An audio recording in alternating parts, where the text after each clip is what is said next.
तो जब प्रधानमंत्री मोदी कहते हैं कि पाकिस्तान से ऐसा बदला लिया जाएगा कि कल्पना से भी बड़ा होगा, तो उसके पीछे सिर्फ पाकिस्तान से जंग का इकलौता रास्ता नहीं है, बल्कि बदले की कार्रवाई में वो प्लान भी शामिल है जिसका मकसद पाकिस्तान को ऐसी चोट देना है जिसका अंजाम पाकिस्तान की आने वाली पुश्तों को भी याद है, जिससे पाकिस्तान बूंद बूंद पानी को तरसे।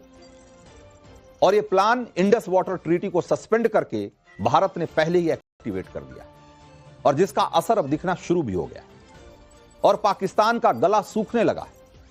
तो जो लोग कह रहे थे कि ना इंडस वाटर ट्रीटी सस्पेंड कर देने से क्या हो जाएगा, भारत पाकिस्तान का पानी रोक नहीं सकता, उन लोगों को अब तस्वीरें देखनी चाहिए।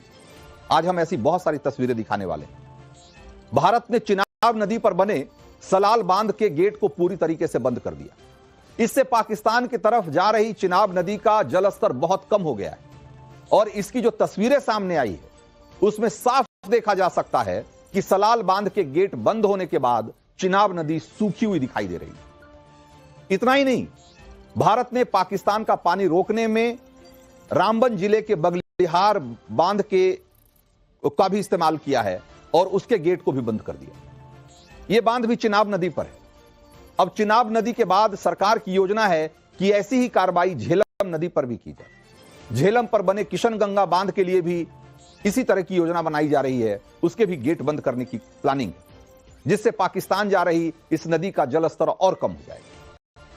भारत की इस वाटर स्ट्राइक से कैसे पाकिस्तान में पानी के लिए त्राहिमाम मच गया है, पाकिस्तानी हुकूमत का कैसे हलक सूख रहा है और भारत के एक कदम से कैसे पाकिस्तान पानी के बूंद बूंद के लिए मोहताज हो रहा है, यह सब आपको दिखाएंगे। लेकिन सबसे पहले पाकिस्तान पर वाटर स्ट्राइक के ग्राउंड जीरो पर यानी कि सलाल डैम से नवभारत की जरा एक्सक्लूसिव ग्राउंड रिपोर्ट देखिए। चिनाब नदी जिस पर मौजूद है, सलाल डैम उस पर हम मौजूद हैं, फिलहाल रिपोर्ट कर रहे हैं। तस्वीरें आपको दिखाते चलो कि चेतावनी, चिनाब का जल स्तर किसी भी समय बढ़ सकता है, कृपया नदी में न जाएं।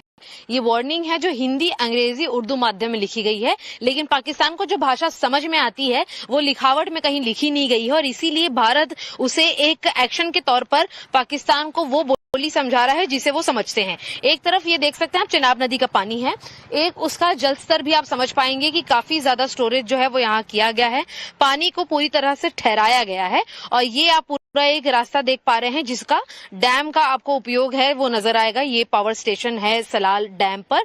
वहीं दूसरी तरफ की आपको मैं तस्वीर लेकर चलती चलूं सलाल पावर स्टेशन से, और ये तस्वीर है पानी बंद होने के बाद के नजारे की, जहां पर हमेशा अमूमन 10 से 20 फीट पानी गहरा बना रहता था। वहां की जमीन को आप सूखा महसूस कर पा रहे होंगे।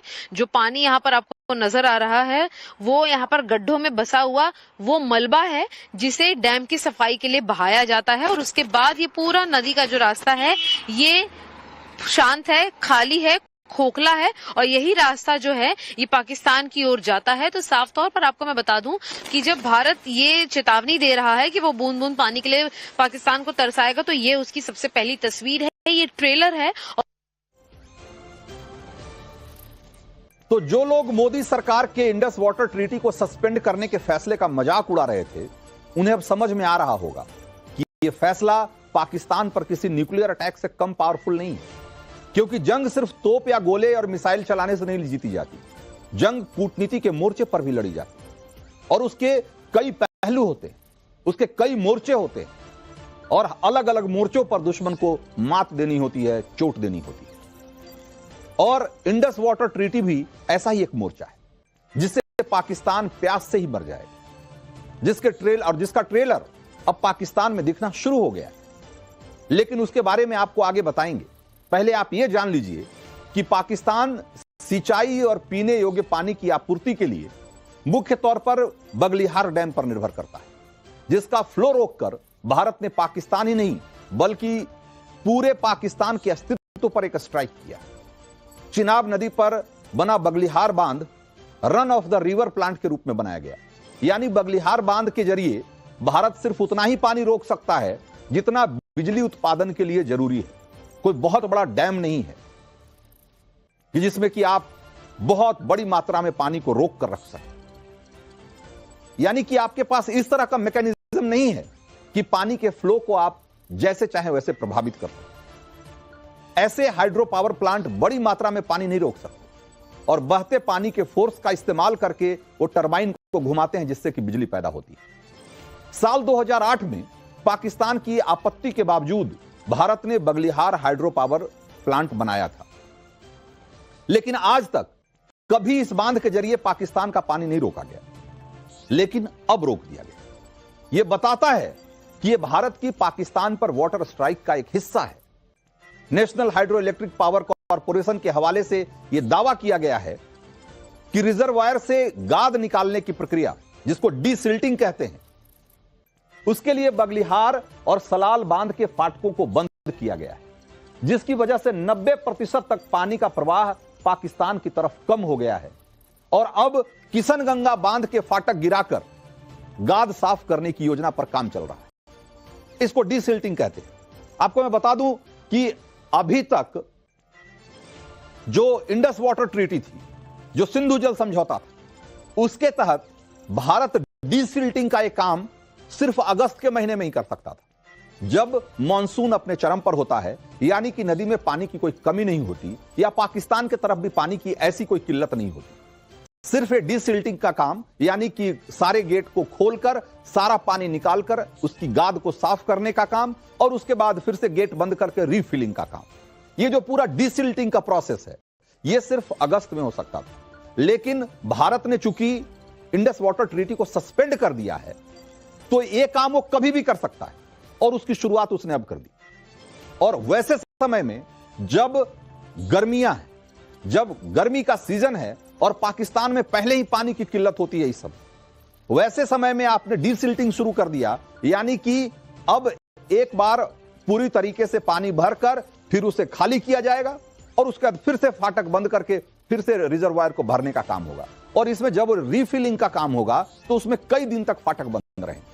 उस समय पाकिस्तान में हालत क्या होगी? उस समय तक गर्मी और चरम पर होगी, पाकिस्तान में पानी की किल्लत और ज्यादा हो रही होगी और उस समय जब भारत ये पानी बंद करेगा तो सोचिए पाकिस्तान में क्या हालत होगी। बांधों के फाटक बंद करने की टाइमिंग में ही पाकिस्तान को मजा चखाने की रणनीति, ये आप जरा इसको समझिए। तो जो गाद हटाने की प्रक्रिया को अगस्त महीने में जो किया जाता था, वो काम अब हमने अभी करना शुरू कर दिया है और यही पाकिस्तान के लिए एक तरीके से सजा है। लेकिन बगलिहार बांध को मई में बंद करने के पीछे पाकिस्तान को जो सबक सिखाना है, यह मकसद भारत का, ये आप समझिए कि इंडस वाटर ट्रीटी की वजह से भारत की तरफ से कोई नया प्रोजेक्ट पहले आप नहीं शुरू कर सकते थे। पाकिस्तान को 6-6 महीने की नोटिस देना जरूरी होता था और नोटिस देने के बाद पाकिस्तान जो है चिल्लाते हुए भारत के पास और वर्ल्ड बैंक के पास चला जाता था। लेकिन अब ट्रीटी को सस्पेंड किए जाने के बाद ऐसा करना जरूरी नहीं है भारत के लिए कि वो पहले पाकिस्तान को नोटिस दे। अब आप जब चाहें, जहां चाहें, अपने हिसाब से बांध बना सकते हैं और पाकिस्तान की सारी आपत्तियों को दरकिनार कर सकते हैं। अब आपको दिखाते हैं कि पानी रोके जाने के बाद चिनाब नदी से पाकिस्तान जाने वाला पानी कितना कम रह गया है और क्यों पाकिस्तान जो इस समझौते को सस्पेंड किए जाने को लेकर इतना बौखलाया हुआ है, उसकी वजह अब आपको समझ में आ जाएगी। चिनाब नदी के पाकिस्तान जाने वाले सारे रास्ते भारत सरकार द्वारा रोक दिए गए हैं और इसीलिए अब पाकिस्तान में सूखे जैसे हालात तब नजर आएंगे जब उन्हें सिंचाई के लिए सबसे ज्यादा जरूरी चिनाब पानी मिलना बंद हो जाएगा। फिलहाल जिस जगह पर हम मौजूद हैं, ये वह इलाका है जहां पर 20 से 25 फीट पानी की जो गहराई है वो महसूस की जाती थी, लेकिन जब से डैम के कपाट बंद किए गए हैं, यहाँ पर हम आराम से मौजूद होकर, खड़े होकर रिपोर्टिंग भी कर पा रहे हैं। तस्वीर आपको लगातार मनोज सिंह दिखा रहे हैं कि किस तरीके से जहाँ पर गहराई पानी की नापी जाती थी, जहाँ पर खड़े होना असंभव था, वहां पर अब खड़े होकर रिपोर्टिंग भी की जा रही है।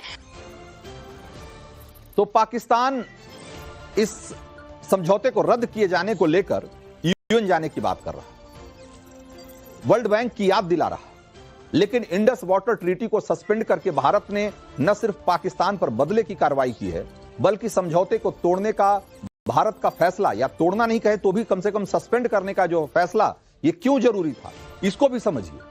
ये मौके से एक तरीके से किया गया काम है जो बहुत दिनों से ड्यू। सिंधु जल समझौता असल में शुरू से ही एक तरफा। 1960 में जब प्रधानमंत्री जवाहरलाल नेहरू ने इस समझौते को हरी झंडी दी तो उस वक्त ऐसा लगता था कि इससे भारत पाकिस्तान के रिश्ते अच्छे हो जाएंगे इस समझौते के बाद।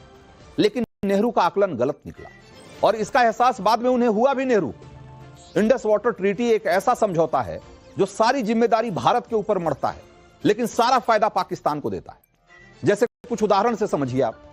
अगर आप ऐसे समझिए कि भारत अपर रिपेरियन स्टेट है, यानी कि भारत से नदी पाकिस्तान में जा रही है। सो अपर रिपेरियन स्टेट होने के बावजूद, यानी इंडस रिवर सिस्टम में जितनी नदियां हैं उसका 40% कैचमेंट एरिया भारत में है, उसके बावजूद इसके पानी पर 80% अधिकार पाकिस्तान का है और सिर्फ 20% पानी भारत इस्तेमाल कर सकता है। आप सोचिए ये कितना एक तरफा है।